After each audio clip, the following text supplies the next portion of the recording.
सफलता एक दिन में नहीं मिलती है, लेकिन एक दिन ज़रूर मिलती है। इसी वाक्य को अपने जीवन का ध्येय वाक्य बनाकर चलने वाले श्री अजय कुमार उपाध्याय जी आज हम लोगों के सामने हैं। अजय कुमार उपाध्याय जी का चयन केंद्रीय विद्यालय संगठन के पीआरटी पद के लिए हुआ है। तो सर को यह जो सफलता मिली है, इस सफलता के लिए सर मैं सबसे पहले आपको बहुत बहुत बधाई देना चाहता हूँ। और मैं अपने YouTube दर्शकों के लिए कुछ आपसे मोटिवेशन के रूप में चाहूँगा कि आप उनको कुछ कहें, समझाएं, बताएं। तो मैं अपने इस इंटरव्यू के पहले प्रश्न में मैं आपसे जानना चाहता हूँ, आप अपना थोड़ा सा परिचय हमारे दर्शकों को दें। बहुत बहुत धन्यवाद सर। जैसा कि सर ने मेरा नाम बता दिया है, अजय कुमार उपाध्याय, और मेरे पिताजी का नाम श्री बच्चाराम उपाध्याय है, माता जी का नाम श्री विजय कुमारी उपाध्याय है।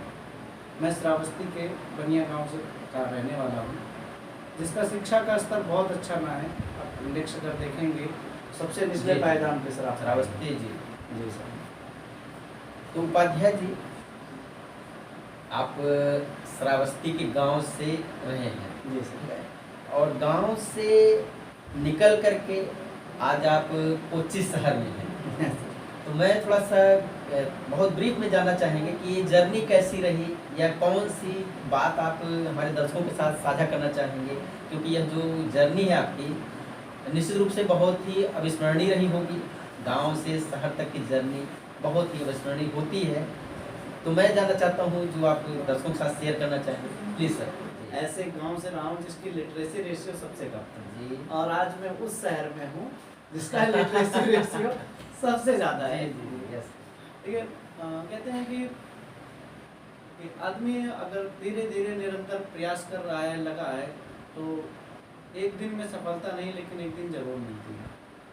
और ये बात मैं मानता हूँ सही है, और कहीं ना कहीं मेरे साथ ऐसा हुआ भी है। अभी मैं सर आपको बताना चाहूँगा कि जो मेरी बेसिक स्कूलिंग हुई है, मतलब आज के स्टैंडर्ड से और मेरे स्टैंडर्ड में अगर 10 पॉइंट का नंबर दिया जाए तो मैं मानूंगा कि मेरा -1 था। क्योंकि सर मैं शरारती बच्चों में से एक था। पढ़ाई लिखाई में मन कम लगाना, दोस्तों के साथ कंचे खेलना, आज के बच्चे जानते ना होंगे, गुल्ली डंडा और क्रिकेट है, ये सब। तो सारा दिन खेलना, घूमना, बस यही मौज मस्ती में ज़िंदगी बीतती थी। और इसके बाद में सर हमारी बेसिक स्कूलिंग जैसे ख़त्म होती है, पिताजी हमारे ऊपर विशेष ध्यान देते हैं। और इस सफलता में मैं मानता हूँ कि मेरे पिताजी का बहुत ज़्यादा योगदान रहा है। जी साहब। तो सर मेरी एक जिज्ञासा है, मैं आपसे जानना चाहता हूँ, आपने केवीएस के विषय में सबसे पहले कब सुना, कब जाना कि केवीएस भी कोई संस्था है, केवीएस में भी हम टीचर बन सकते हैं? तो सबसे पहले आपने कब सुना इसके विषय में?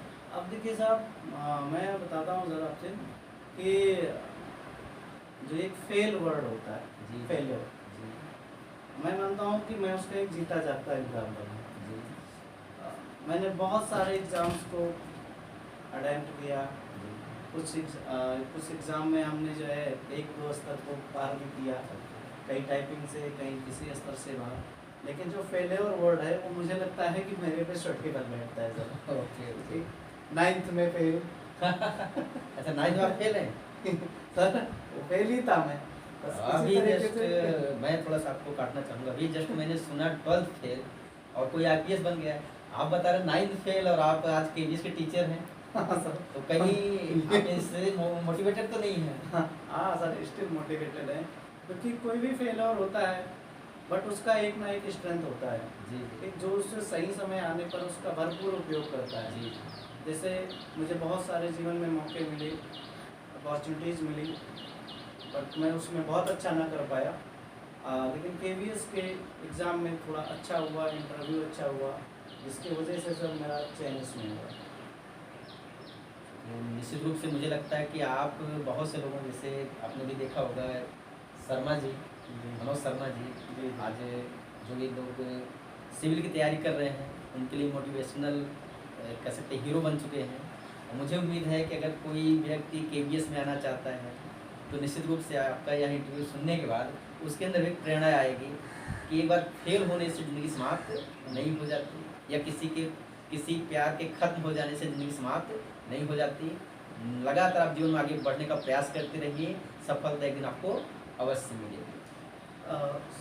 साहब, अपने दर्शकों को ये भी बताना चाहूँगा कि जैसे लोग क्या कहते हैं कि जब आप ज़्यादा समाज के नियमों को बांधने का प्रयास करता है कोई भी जो एक कंपटीशन का अभ्यर्थी होता है, तो समाज की अपेक्षाएं उससे बहुत होती हैं जी लेकिन वो बहुत कम लोग होते हैं जिनको उनसे पॉजिटिव अपेक्षाएं होती हैं। जी नेगेटिव अपेक्षाओं की संख्या कुछ ज़्यादा है। ज़्यादा जी वो ये ना सुनना चाहते कि आप पास हो रहे हैं है ना। लेकिन सर ये है कि इसी समाज के एक मिथ्या बंधन में बन के एक जो है परीक्षार्थी होता है, जा कर के एग्जाम हॉल में उनका प्रेशर और घर का प्रेशर, परिवार का प्रेशर या अपने रिश्तेदार का प्रेशर उसके दिमाग में बना रहता है।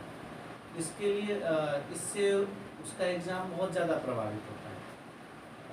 मैं आपसे बताना चाहूँगा साहब, इससे पहले मैंने 69,000 की वैकेंसी में भी दी थी, यूपी में आई 2018-19 की। जी सर जी।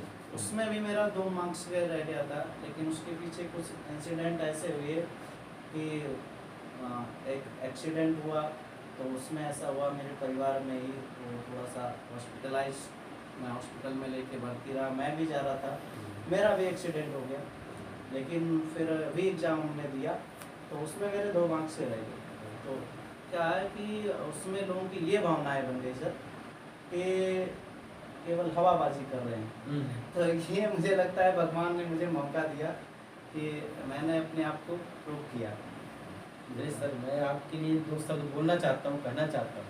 अगर ऐसे किसी ने सोचा कहा तो एक शब्द है मेरे आपके लिए है, फ़र्क होता है खुदा और फ़कीर में। फ़र्क होता है खुदा और फ़कीर में, फ़र्क होता है किस्मत और लकीर में।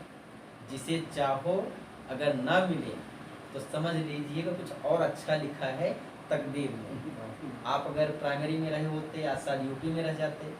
आज आपके लिए पूरा भारत जो है खुला हुआ है। आज आप केरल में हैं, कल आप दुनिया के दुनिया में भारत के किसी कोने में आप जाना चाहेंगे, आपके लिए वह जाना क्या होगा, मुनासिब होगा, वो आपके लिए आसान होगा। मुझे लगता है शायद आप बेटर जगह आ चुके हैं। हाँ नहीं साहब, मैं एक अपने दर्शकों को अपने प्रतियोगी परीक्षाओं जो भी दे रहे हैं, मैं उनसे कहना चाहूँगा कि लोगों की अपेक्षाएं क्या है ये मैटर नहीं करता। आपसे खुद की क्या अपेक्षाएं हैं ये हमेशा आपके लिए मैटर करना चाहिए।